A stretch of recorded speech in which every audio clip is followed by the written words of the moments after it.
經唔係我一直尊敬嘅態度。無論發生咩事，冇我 order 唔可以 take action， 絕對唔可以輕舉妄動。Understand？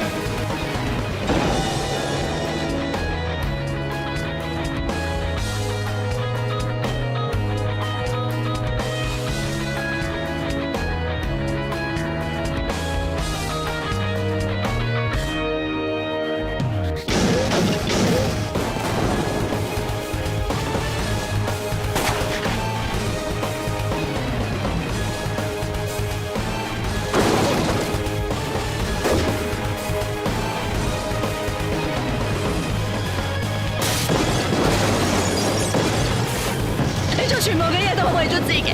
你再走我就開槍。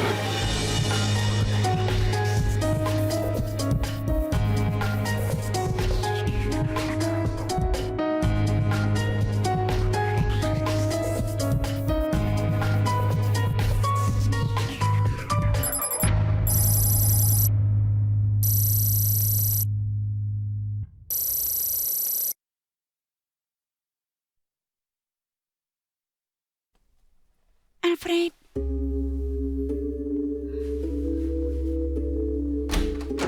សួស្តី Jessica យ៉ាងម៉េច អេម៉ានៅទីនេះដែរ មែនហើយម៉ាក់មកជជែកលេងជាមួយ Jessica ចូលសិនមក អូខេ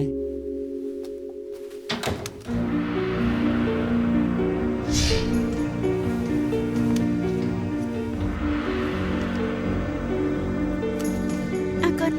មកធ្វើអីដែរ អូត្រូវហើយ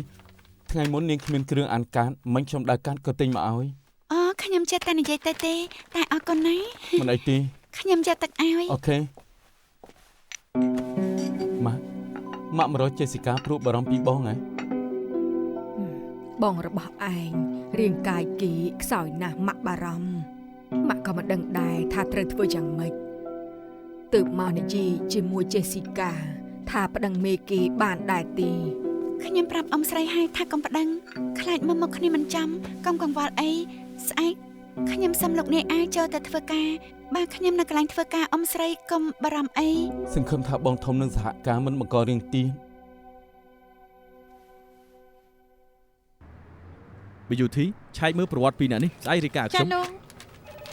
លោកនេះគ្រូពេទ្យបណ្ឌិតខាសានថាមិនឯនោះទេតែគ្រូពេទ្យថាប្រាវិធីនេះគឺសាហាវពេកហើយណែនាំលោកមិនអាចប្រាវិធីបែបហ្នឹងទេបើមានលើកក្រៅទៀតគ្រូពេទ្យនឹងលែងជួយជើង តាមច្បាប់បើគ្មានគ្រូពេទ្យហាមប្រើភ្លើងឆក់ខ្ញុំគិតថារកវិធីផ្សេងឲ្យខាសានព្រមនិយាយឲ្យបានថ្ងៃនេះនរណាយកខាសានមកបាទខ្ញុំត្រូវទៅសិនហើយឆាប់ទៅបាទទៀតថ្ងៃនេះប៉ុណ្ណឹងសិនចុះធ្វើការបាន ទទួលបញ្ជា បញ្ជា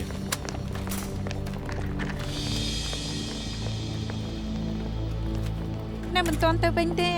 នៅទេខ្ញុំឆាប់ពីថ្ងៃមានការងារច្រើនត្រូវសម្អាតធ្វើឲ្យហើយមុនទៅវិញ អូខេកុំយប់ជ្រៅណា អូខេស្អែកជួបគ្នាបាយបាយ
ខាសាន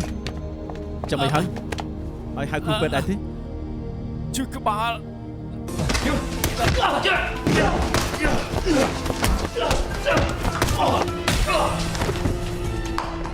សុំទោសសម្លាញ់ ខាសាន Jessica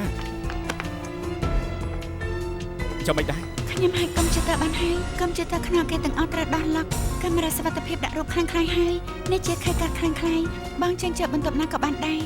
ខ្ញុំមានពេលប្រហែលដែរ 15នាទីប្រញាប់តែ ជប់សិនលើមុនខ្ញុំអត់ទាន់បានសំណុំរឿងស្នងការទេខ្ញុំចូលទៅយកសិន គ្មានពេលទេ ជាន់ទី6ទេចាំមកផ្លែតទៅ សល់10នាទីមិនតាន់នោះទេមានមនុស្សណាពួនពេក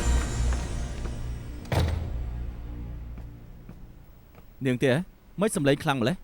កំពុងទូរស័ព្ទ អូយប់អញ្ចឹងមិនទាន់ចុះពីធ្វើការទៀត នៅទេកំពុងទៅទិញកាហ្វេនៅរោងអាហារ អូទ្វារបិទអស់ហើយបើទៅហាងអាហារទៅជាមួយគ្នាទៅ បានអាចា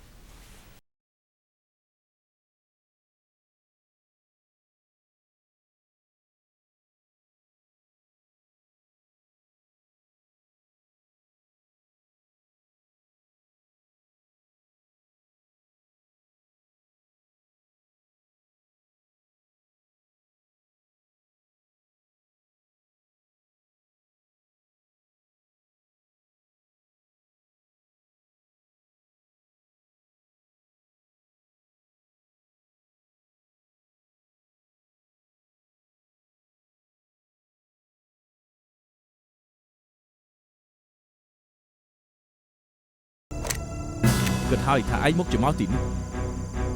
ចេញមក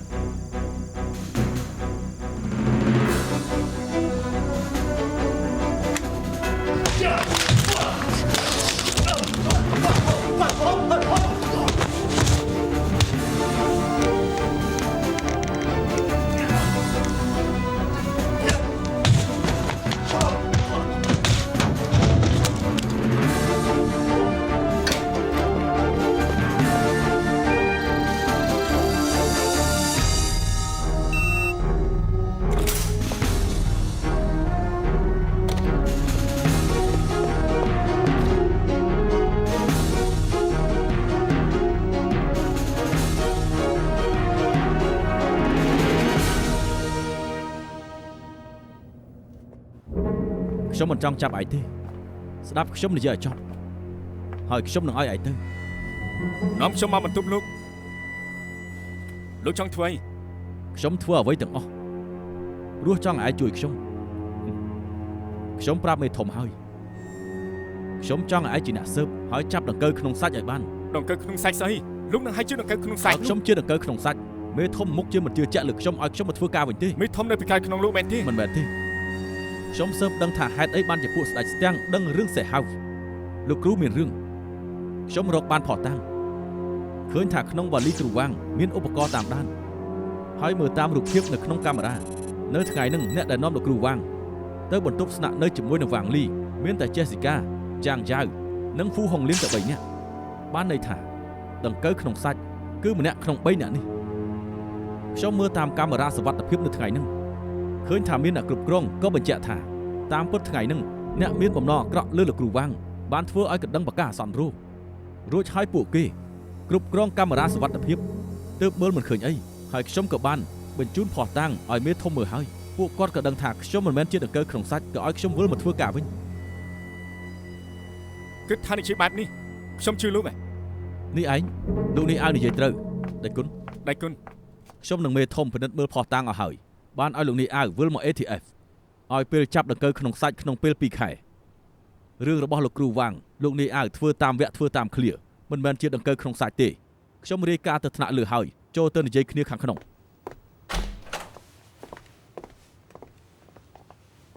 ដេចគុណ Steve និងខាសាន់មកហើយ ដេចគុណ ខាសាន់ឃើញឲ្យផុតពីគ្រោះថ្នាក់លើកនេះពិតជាល្អណាស់ Steve ហើយគូទៅបាននឹងថាយើងគូប្រើវិធីបែបនេះលើក្រតិជនតែប៉ុណ្ណោះក្នុងការដែលធ្វើឲ្យគេព្រមនឹងជឿការពិតបានផុតតាំងហើយប្រើខ្សែភ្លើងឆក់គេបែបនេះហួសហេតុបន្តិចហើយដេចគុណថ្ងៃហ្នឹងខ្ញុំគ្រាន់តែចង់សម្ដែងឲ្យដង្កូវក្នុងសាច់នឹងមើលឲ្យវាគិតថាខ្ញុំភ្ជង់តែទៅលើខាសាន់បង្ខំឲ្យគេទាល់ច្រកយើងនឹងបានបញ្ជូនគេឲ្យទៅជាជនបង្កប់ហើយលេចខ្លាំងម្លឹងបើគេស្លាប់គិតជុំវិញតាមពិតវគ្គឃ្លាទាំងអស់ថ្ងៃហ្នឹងគ្រូពេទ្យលីវក៏នៅដែរហើយពេលដែលខាសាន់នៅក្នុង ATF យើងបានពិនិត្យរាងកាយគេហើយគេទប់បានដល់លំដាប់ទី5ហើយថ្ងៃហ្នឹងខ្ញុំប្រើតែលំដាប់ទី3ដូច្នេះទើបគេមិនអីបោកឲ្យដង្កូវក្នុងសាច់បានឃើញត្រូវប្រើវិធីបែបនេះខ្ញុំសង្ឃឹមថាឯងនឹងយល់ Steve ធ្លាប់រាយការណ៍ឲ្យខ្ញុំហើយថា គេបានគិតច្បាស់អស់ហើយទើបបានជាប្រើវិធីនេះខ្ញុំដឹងថាធ្វើឲ្យគេឈឺចាប់ខ្លាំងប៉ុន្តែពេលនេះមានតែឯងម្នាក់ដែលអាចចូលក្រុមស្ដេចស្ទាំងបានហើយចំពោះខាងយើងពិតជាគ្មានវិធីផ្សេងពិតមែនទើបត្រូវប្រើវិធីបែបនេះលោកនេះដៃជគុណលោកធ្លាប់គិតទេថាការពិតមិនដូចដែរពួកលោកគិតនោះទេខ្ញុំមានរឿងលាក់បាំងជាច្រើនទៀតខ្ញុំស៊ើបមកហើយច្រើនឆ្នាំកន្លងមកគឺសិលស្នាជាមួយនឹងអាជីវវិទ្យាឈ្មោះថាជីមីងហើយជីមីងធ្វើការស្ដេចស្ទាំងគឺក៏បានជួយជីមីងដែរហើយអាចទៅរួចថាគឺជាគ្នារបស់ស្ដេចស្ទាំងដែលឯងនិយាយពេលមុនដែលយើងចូលមកធីមស៊ើបអង្កេត Steve បានរីកាឲ្យយើងហើយយើងក៏បានស៊ើបហើយ Steve ពេលហ្នឹងខ្ញុំយាមសាលខ្មោច Jamie ឲ្យលុយខ្ញុំដើម្បីទិញសពគ្មានសាច់ញាតិគេយកទៅពិសោធន៍ virus យកលុយមកពាក់កណ្ដាលហើយក្រោយមកខ្ញុំគិតឃើញខ្ញុំក៏បដិសេធរួចហើយឲ្យលុយគេវិញរួចហើយយើងក៏ទាស់ចិត្តគ្នា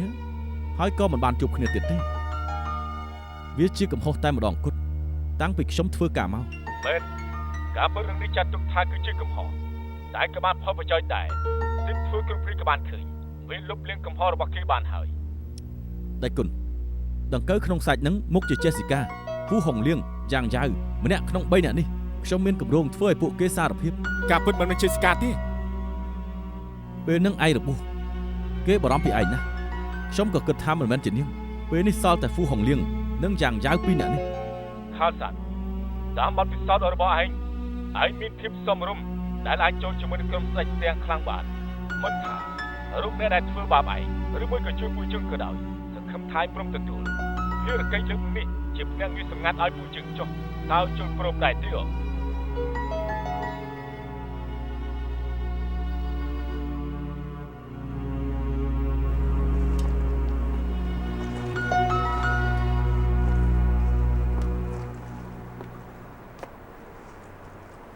ខាសាន់សូមទោសណាពេលនេះខ្ញុំចង់ប្រាប់ឯងយូរមកហើយពេលហ្នឹងរឿងនៅសេះហៅខ្ញុំវិតែធ្វើឲ្យឯងស្លាប់សំណាងណាស់ឯងរស់មកបានមិនអញ្ចឹងទេ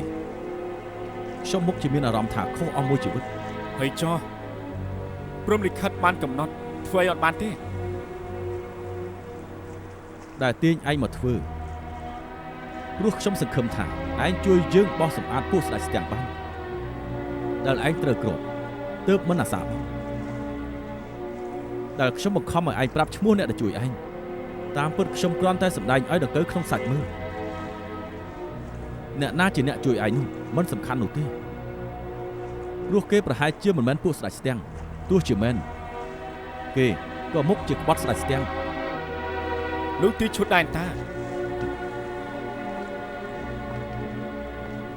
ខាសាន់ឯងបែរខ្នងបកក្រោយលែងបានហើយខ្ញុំចង់ឲ្យឯងជួយខ្ញុំបានម្ដងទៀត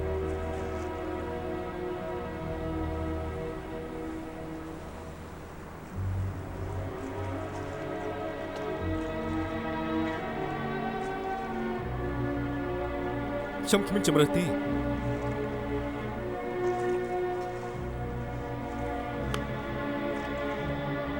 ថ្ងៃនឹងពេលដែលមានរឿងខ្ញុំត្រូវជួយល្មើសបាញ់វានឹងស្លាប់ខ្ញុំមានជីវិតតែមួយទេសង្ឃឹមថាលោកមិនឲ្យអ្នកណាមកបាញ់ក្បាលរបស់ខ្ញុំទៀតទៅបានទេកុំបារម្ភខ្ញុំយល់ចិត្តឯង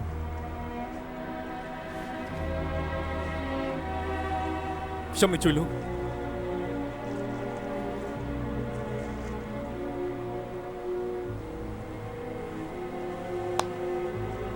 ឯងជាកូនចាស់ដែលប្រកែឲ្យជឿជាក់បំផុត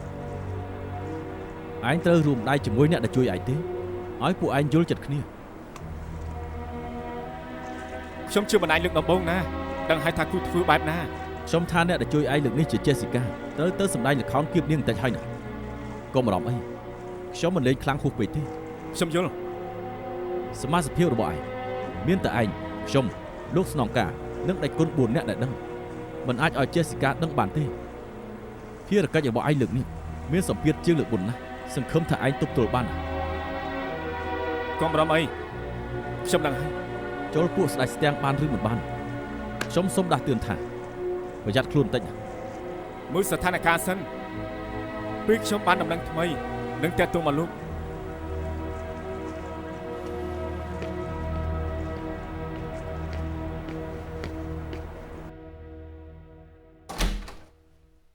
លោកចេញមកយ៉ាងម៉េចបាន លោកនេះឲ្យដល់លេងខ្ញុំមក លោករបួសចូលមកលេងរបួសមកមិនក៏លោកនេះឲ្យដោះលែងលោកចេញមក លោកនេះឲ្យមិនមែនជាបណ្ដាញស្ដេចស្ទាំងទេធ្វើឲ្យបើគេស្គាល់ប៉ានាងតែគ្មានពាក់ព័ន្ធនឹងការស្លាប់ប៉ានាងទេ បើលោកនេះឲ្យមិនមែនអង្គើក្នុងសាច់ហើយជាអ្នកណា ពេលនេះស្ថានភាពគឺប្រែប្រួល ATF នឹងជួយយើងខ្ញុំត្រូវធ្វើឲ្យប៉ារបស់ចិញ្ចឹមនាងជឿលើខ្ញុំទៅប្រញាប់ជួយក្បែរគេ ហើយឲ្យខ្ញុំធ្វើយ៉ាងម៉េចហើយ មិនកើតទេខ្ញុំឈឺក្បាលណាស់ចង់ផ្ទុះហើយ អញ្ចឹងខ្ញុំនិយាយសិនទៅចាំខ្ញុំយកថ្នាំឲ្យលេង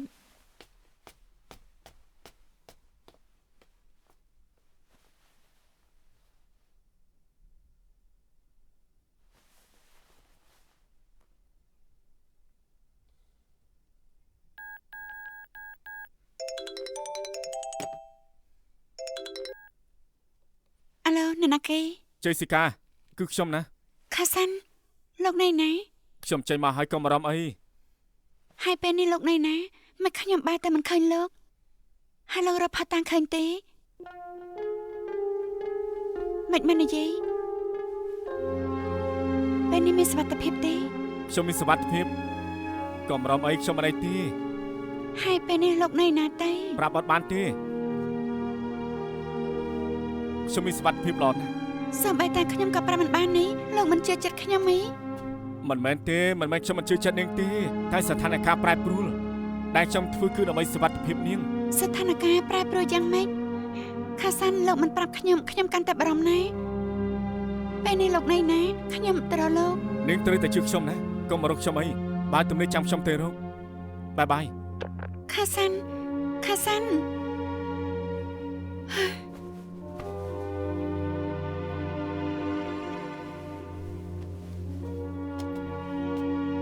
ជួយមិនបានបំពេញភារកិច្ចសំខាន់លោកត្រូវអត់ធ្មត់នៅពេលតាំងតែងលេបថ្នាំសិនទៅលោកសម្រាប់សិនទៅគិតយ៉ាងម៉េចទៀតចាំនិយាយគ្នា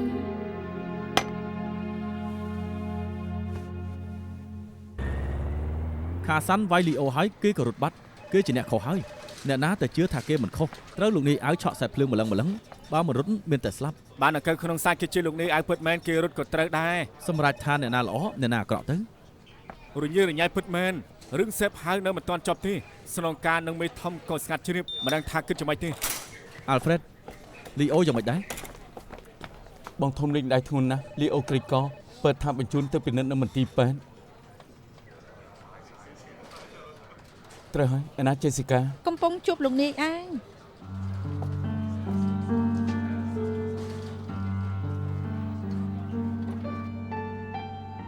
ចុះកាតនេះខ្ញុំឃើញនៅបន្ទប់សំណុំរឿងចង់និយាយអីដែរទេ សំទៅ ចុះគេនៅឯណាមិនប្រាប់ខ្ញុំមែនទេ អត់ទេខ្ញុំមិនដឹងពិតមែនថាគេណៃណាខ្ញុំនាំគេចេញពីបន្ទប់ពេទ្យហើយមានសន្តិសុខមកគេទៅពូននៅក្រៅទ្វារពេលខ្ញុំនិយាយជាមួយសន្តិសុខរួចគេក៏បាត់ទៅខ្ញុំមិនដឹងពិតមែនថាគេណៃណា នាងធ្វើការនៅ ATF បានល្អណាស់លើកនេះខ្ញុំអភ័យទោសឲ្យនាងព្រោះនាងបារម្ភពីខាសាន់ប៉ុន្តែនាងត្រូវទទួលទោសតាមវិន័យបើនាងធ្វើខុសទៀតមិនត្រឹមទទួលទោសតាមវិន័យទេត្រូវទទួលទោសព្រហ្មទណ្ឌទៀត អរគុណលោកនាយ ម្យ៉ាងទៀតខាសាន់ប្រហែលជាដង្កូវនៅក្នុងសាច់នាងជួយគេគឺស្មើនឹងជាសត្រូវរបស់ ATF នាងកុំធ្វើបែបនេះទៀតឲ្យសោះបើគេទៅរកនាងត្រូវប្រញាប់រាយការណ៍ប្រាប់ខ្ញុំយល់ទេ ទទួលបញ្ជា ខ្ញុំបញ្ជាឲ្យនាងផ្អាកការងារធ្វើយ៉ាងម៉េចទៀតចាំនិយាយជាមួយមេធំសិនគ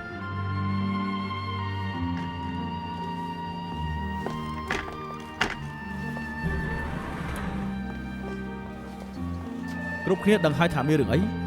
ពេលនេះត្រូវតែប្រញាប់តាមរកខាសាន់ឲ្យបានឃើញមុនពេលតាមរកគេ Jessica ត្រូវផ្អាកការងារបណ្ដោះអាសន្នសិនពីយូធី Jessica មិននៅនាងធ្វើការធ្ងន់តិចហើយណា Ben ឯងមកពេញតួនាទីជំនួស Jessica ទទួលបញ្ជា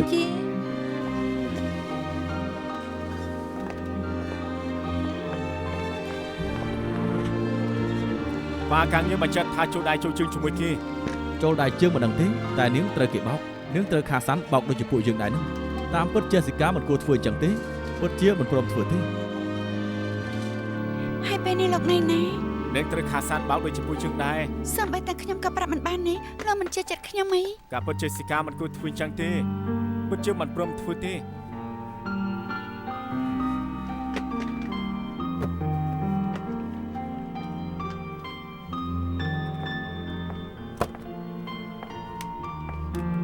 Jessica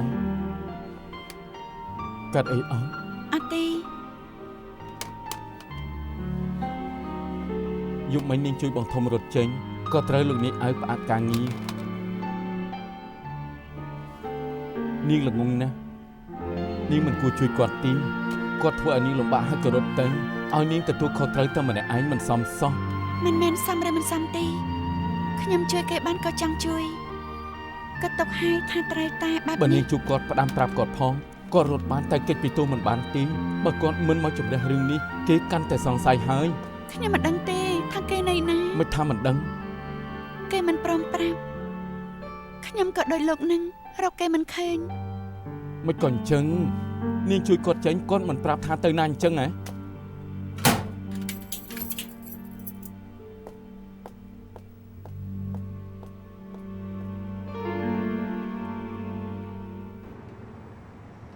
បងមករកម៉ាក់អត់ណោះ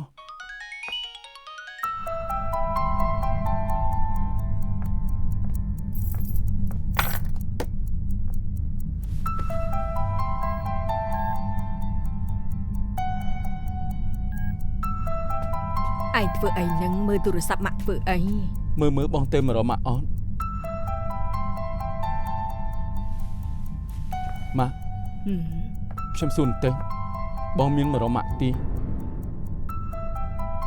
អត់ទេបងរបស់ឯងអត់នៅបន្ទប់ពេទ្យទេឯង យប់មិញបងវាយអ្នកយាមបន្ទប់ឲ្យរត់ចេញ Jessica ជួយបងត្រូវផ្អាកការងារគាត់រត់ចេញបែបនេះគ្រប់គ្នានឹងគិតថាគាត់ខុសពិតមែន Jessica ត្រូវផ្អាកពីការងារមែនទេហើយយកចឹងនៅឯណា បើខ្ញុំដឹងល្អហើយ យកចឹងចង់ធ្វើអី តាំងពីគាត់ដឹងខ្លួនមកគាត់និយាយកុហករហូតខ្ញុំមិនដឹងថាគាត់ចង់ធ្វើអីពេលនេះគាត់បាននេះធ្វើតែខ្លួនឯងទាំងអស់ មិនក៏ឯងនិយាយបែបនេះពីមុនឯងពីរអ្នកមិនដែលបែបនេះទេមិនពេលនេះចាំបាច់កុហកគ្នា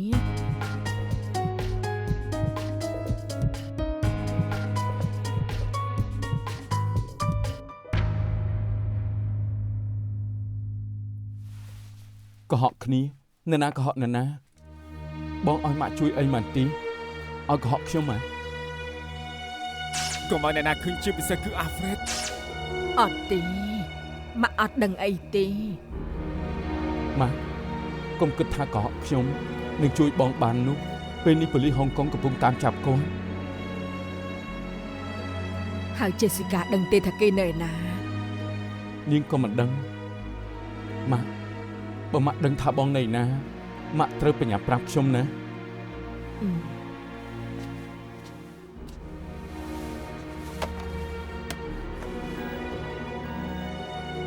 ក្តារដែលជាធីមឲ្យខ្ញុំនៅឯណា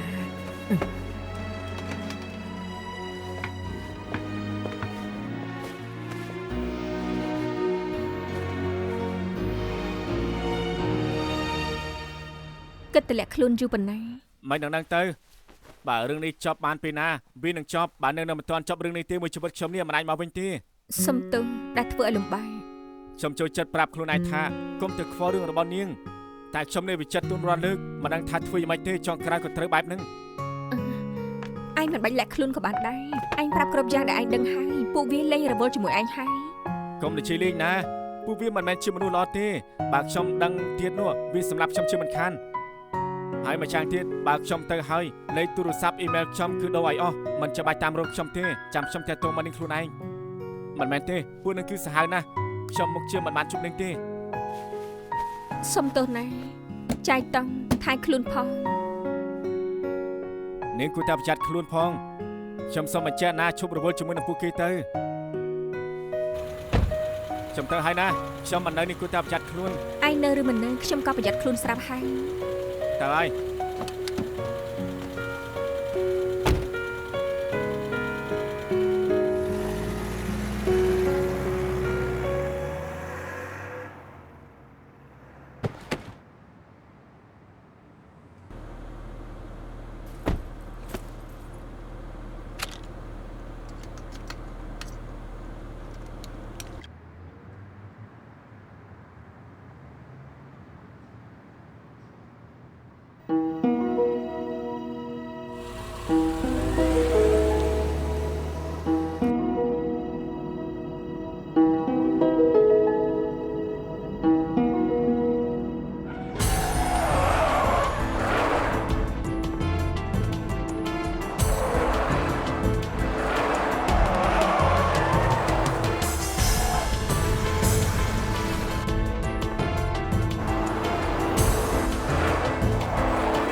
ทิ้ง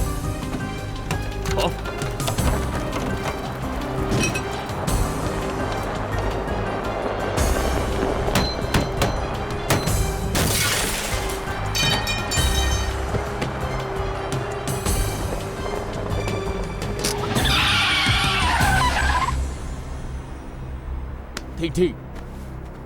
ทิ้งดึงខ្លួនឡើងทิ้ง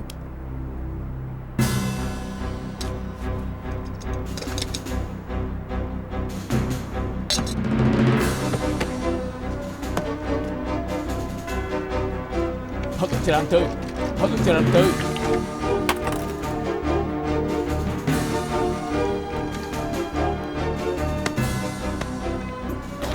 យកមិនហើយ មានអីទៅ កុំតន់អាចនិយាយផឹកទឹកសិនទៅផឹកច្រើនផឹកទៅយកមិនហើយ ពិតជាលេងមានហើយលេងមានចង់សម្រាប់ខ្ញុំ កុំតន់អាចនិយាយចាំប៉ាចាត់ការប៉ានាំកូនទៅពេទ្យសិនទីនេះប៉ាធំជាងគេគ្មានអ្នកណាធ្វើបាបកូនបានទេប្រមព្រឹកមិនខ្ញុំឃើញនាងដែរចូលផ្ទះបាយច្រើនសាហើយបំពង់ទឹករបស់ធីងនៅលើតុរបស់នាងខ្ញុំដឹងថានាងលួចដូរដាក់ថ្នាំធីងបើខ្ញុំមិនសួរមេរីថាគេនៅណានាងសម្លាប់គេបានសម្រេចហើយនាងនៅលេងបានហើយទៅម៉ាឡេស៊ីទៅ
ឲ្យរកខាសាន់ឲ្យឃើញ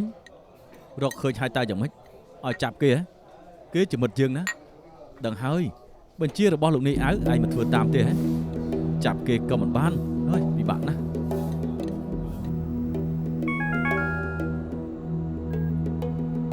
មានអី បណ្ដាញខ្ញុំប្រាប់ថាប៉ូលីសនៅរត់ចេញពី ATF ហើយមើលទៅយេថេងមកជាតរកគេគិតយ៉ាងម៉េចទៀត ចង់តាមដានគីក៏ទៅ ធ្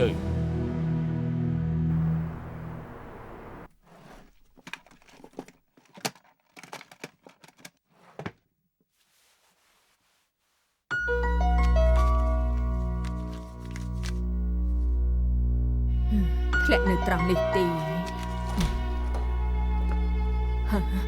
យកចឹង នៅម៉ាក់ ម៉ាក់កំពុងចង់ទៅសួរយាយធីងឯងមកពីណាឯងមានរឿងអីឬអត់ អត់ទេកុំបារម្ភអីខ្ញុំកំពុងធ្វើការ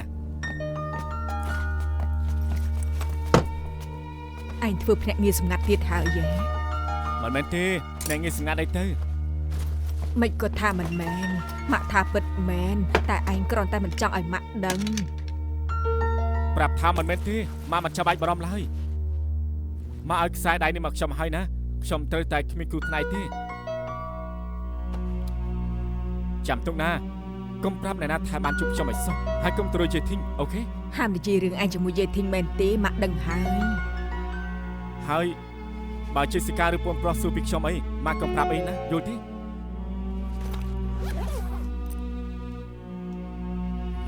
នៅម៉ាក់គឺមិនអីទេខ្ញុំគ្រាន់តែកុំឲ្យម៉ាក់ទៅរកខ្ញុំបានទេ ម៉ាក់មិនហ៊ានទេរកឯងទេ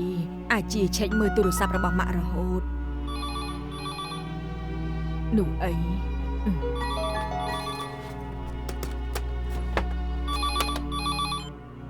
អាឡូ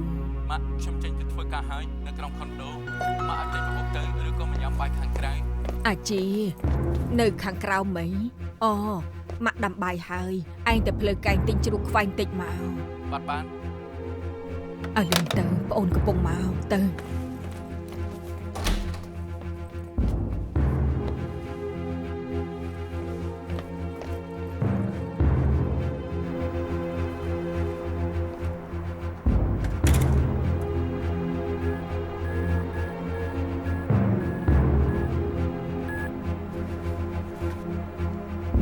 អាចជានៅខាងក្រៅមិញ សំលេងម៉ាក់ដូចជាចម្លែក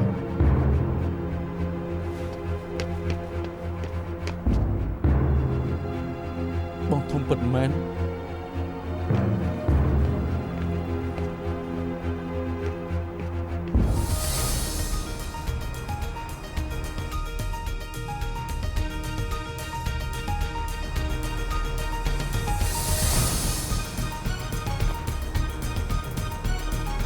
ទីបំផុតលោកកុមារ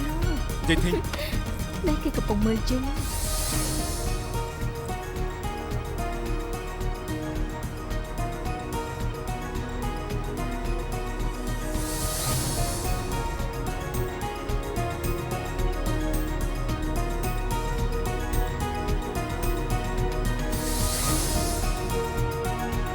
បងធំជីទូពីអី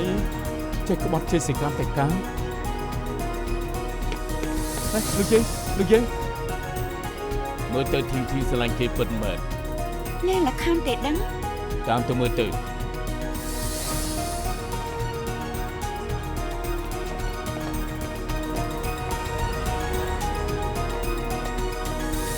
ោកយាយបានទូទី អរគុណអ្នកកំ ណៃ ឡុង ទីលោកយាយសម្រាប់សិនទៅ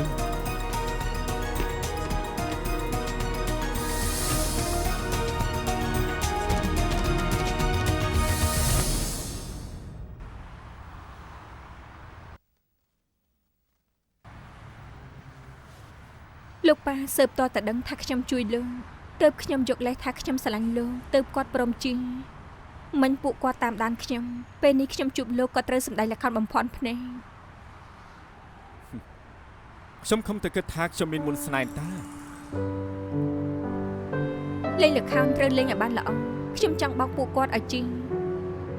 ថាពេលនេះយើងជាសង្សារនឹងគ្នាលោកចូលក្បែរលោកប៉ាបានកាន់តែងាយ អញ្ចឹងជំនេះពួកជើងដេកនៅទីនេះ មិនសប្បាយចិត្តទេ ទៅវិញទេដឹង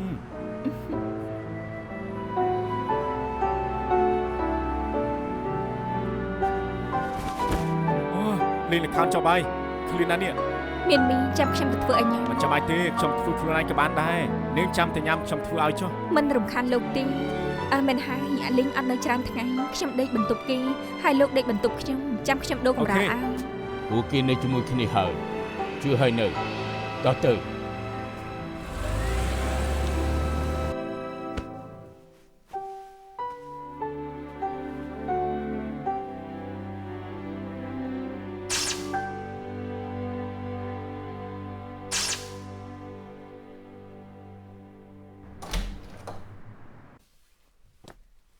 មិនទៅយូរម្ល៉េះហើយទិញជ្រូកខ្វៃមិនបានទេហ៎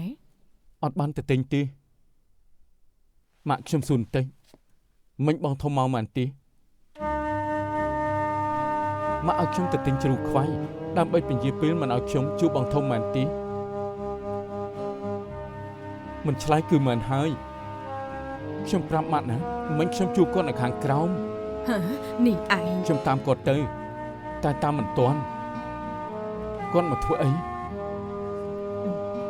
មកយកអីវ៉ាន់ មិនក៏ម៉ាក់មិនប្រាប់ខ្ញុំមិនឲ្យគាត់ទៅទៀត ម៉ាក់មិនចង់ឲ្យពួកឯងពីរអ្នកឆ្លោះគ្នាទៅឲ្យគេទៅមិនក៏ឯងគេបង្ខំគេម្លឹង ម៉ាក់មិនដឹងទេមិញខាងក្រោមខ្ញុំឃើញគួរឲ្យស្អប់ណាស់ ឯងឃើញគេធ្វើស្អីទៅ ខ្ញុំមិនចង់និយាយទេពីពេលនេះទៅម៉ាក់កុំការពីគាត់ទៀត ម៉ាក់ស្គាល់ចរិតបងប្រុសឯងច្បាស់បំផុតគេមិនធ្វើរឿងអាក្រក់ទេឯងចាំបានដែរទេដែលយើងធ្លាប់សង្ស័យថាគេចូលក្រុមម៉ាហ្វៀតែតាមពិតទៅ ពេលនេះបងមិនមែនមនុស្សពីមុនទេគាត់លាក់បាំងនឹងយើងច្រើនណាស់ គេប្រហែលជាជនបង្កប់ទៀតកថាបានក៏ប្រាប់មិន ជនបង្ បា កប់ហ៎គាត់មិនមែនជាមនុស្សពីមុនទេគាត់ប្រែប្រួលហើយ យ៉ាងម៉េចក៏ឯងត្រូវចាំទុកណាពួកឯងគឺជាបងប្អូនគ្នាកាត់គ្នាមិនដាច់ឡើយ ខ្ញុំខ្លាចតែគាត់មិនទុកខ្ញុំជា មាន ប្ ផ្លូ អូ วน ទេគេមិនធ្វើបែបហ្នឹងទេ ដើម្បីរួមខ្ញុំត្រូវចាប់គាត់ឲ្យបាន ឯងចាប់គេបានតែហាមបាញ់គេណា ចុះបើគាត់បាញ់ខ្ញុំមុននោះ គ្មានផ្លូវទេបងឯងគ្មានផ្លូវធ្វើបែបហ្នឹងទេ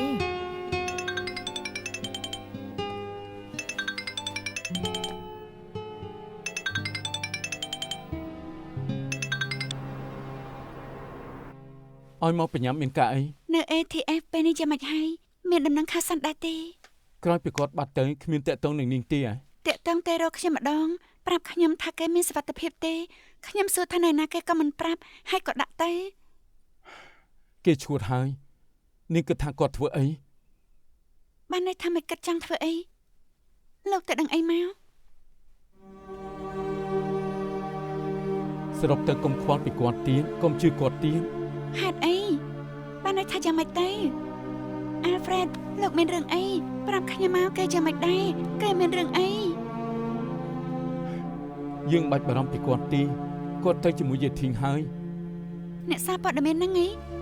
ពួកគេទៅនៅជាមួយគ្នាយ៉ាងម៉េចបានលោកបានដំណឹងមកមែនទេ មិនមែនបានដំណឹងតែខ្ញុំឃើញផ្ទាល់នឹងភ្នែកខ្ញុំ លោកទៅជួបពួកគេនៅណាទេពួកគេធ្វើអី ខ្ញុំមិនចង់និយាយច្រើនទេសរុបទៅខ្ញុំជួបគេហើយមានអារម្មណ៍ថាពួកគេមិនមិត្តធម្មតានាងជួយគាត់តតែខ្លួនឯងលំបាកតែគាត់បែរទៅជាមួយស្រីផ្សេងនាងគិតថាគាត់កំពុងធ្វើអី គេមិនរួចទេ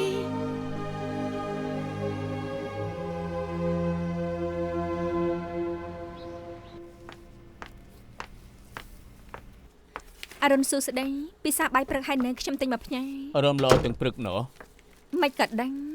យំមិញអត់មកផ្ទះពិតជាទៅណាហើយ ខ្ញុំជួបខាសិនម្សិលមិញគេរត់ចេញពី ATF ខ្ញុំទៅនៅជាមួយគេ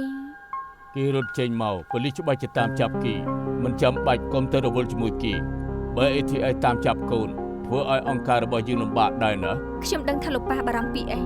តែការពិនការជាស្ដេចស្ទាំងការលាក់ខ្លួនរបស់មនុស្សម្នាក់មិនពិបាកទេចង់ជួយនរណារត់គេចក៏ធ្វើបាន គូនបានន័យថា ខាសាន់ជាមនុស្សសំខាន់ខ្ញុំចោលគេពេលនេះមិនបានទេដូចជាខ្ញុំដឹងថាប៉ាជាស្ដេចស្ទាំងតែខ្ញុំនៅតែនៅខាងប៉ា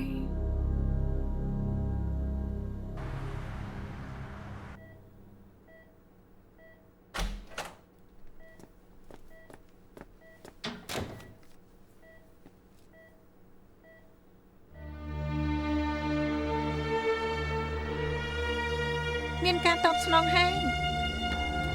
បាទដុកទ័រសុំ Derek ដឹងខ្លួនហើយគេមានឱកាសដឹងខ្លួនមែនទេបាទអរគុណ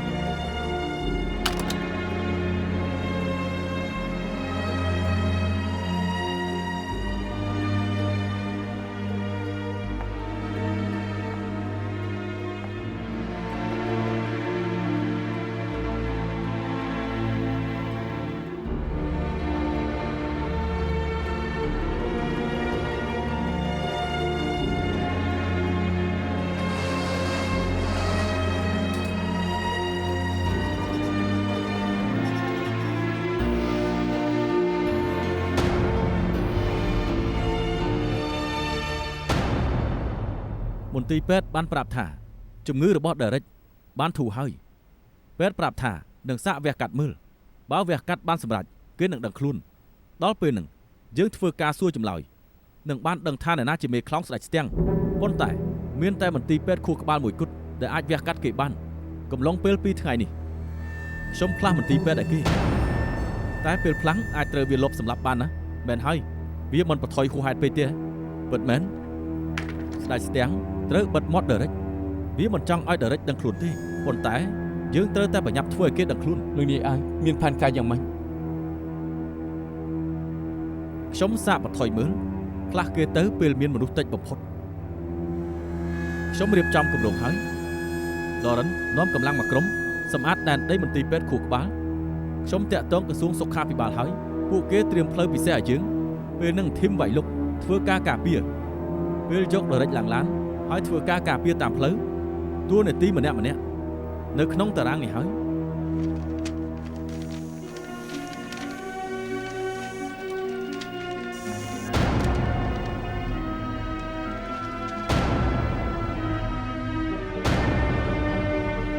ចាស់បានដឹងហើយស្អែកចាត់ការទៅ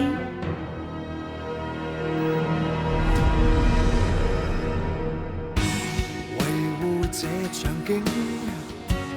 給到主實情，容下了平靜，若無人接應，背負這罪疚，總得裝點高興。等你的告密可算清，沉澱如痕跡，心裏淌美味，藏着似無聲，但察覺有事情，我就看着你一心